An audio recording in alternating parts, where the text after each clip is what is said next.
What's up, you chippies? Jammo rising here, and I just tried to watch Totally Killer. Spoilers, it wasn't. It's a time travel horror comedy about a teenage girl who travels back to the 80s to stop a killer, and every single joke is about how not woke things are. She'll walk up to something 80s and say, well, that's problematic. And that's the joke, again and again, continually not getting it through her empty head that yes, the world was different. They gave up about a half hour in when she handed somebody her cell phone, expecting them to intuitively use it, and shortly after explained time travel by saying, I saw Endgame, but I didn't really understand it. Really? This is the character you went with. What's to fucking understand, Buttercup? They go back in time and punch other people in spandex. Anyway, I clicked the abort button after that and decided to watch something that wasn't a ruthlessly irritating waste of time. Enter Black Death. This movie is flawed, but boy oh boy is it interesting.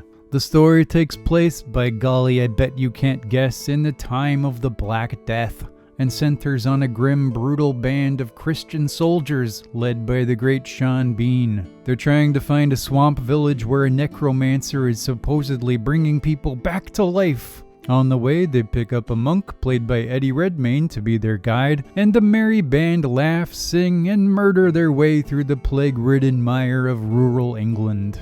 But when they get to that village where the light of Christ does not reach, it doesn't seem to be the hive of scum and villainy they expected. It's nice and friendly, untouched by the plague, and features all the crumpets, ale, and hand jobs a healthy man could want. Is it really under the spell of Satan, or are the intrepid heroes just delusional religious fanatics? You'll have to tune in to find out. And tune in you should, if you love that grimy medieval aesthetic as much as I do. And boy howdy do I ever. I love it, love it, love it. I don't know what it is, but give me a good sword and sorcery thingamadoodle any day. And you can take or leave the sorcery. Give me grim, misty forests, people in armor, and some muddy, bloody battle, and you have my attention. And this film certainly delivers on that front. Just be warned though that the tone here and the trajectory of the narrative is exceedingly brutal and miserable. In fact, I'd almost qualify it as a horror film, more so than any other genre.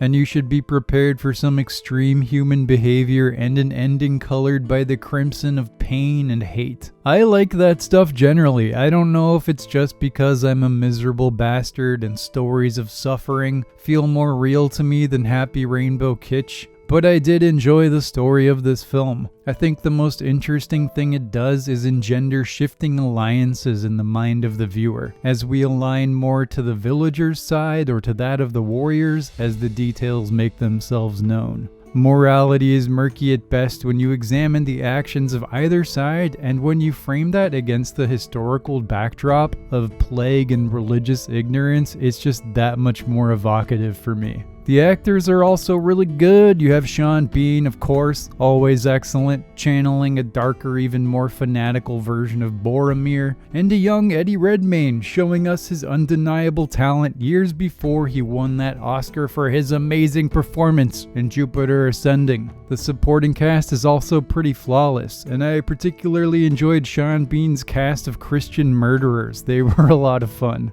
The biggest flaw in Black Death is on the side of the filmmaking. I like the production design a lot, but the camera work leaves something to be desired. This was 2009 when shaky cam was still all the rage, and holy rigatoni do they use it unsparingly. The action is nice and brutal, but the camera is doing the old headache shake like there's no tomorrow. It's over-edited, which robs action of its impact, and the fights just generally could have been better. This is not John Wick. This wouldn't be too bad since the action scenes are used sparingly, but they also commit the cardinal sin of unnecessary camera wobble during dialogue scenes. This is one of my biggest pet peeves in all of cinema. Stop shaking the camera while we watch people talk. What, is the cameraman drunk or something? It never looks good. Do not do it. Stop it. These are minor complaints though, and overall I definitely recommend Black Death to a specific type of viewer. It scratches that Game of Thrones itch for swords and sorcery without having to spend 500 hours getting to the most disappointing thing ever. And there aren't many good movies that fit into this niche,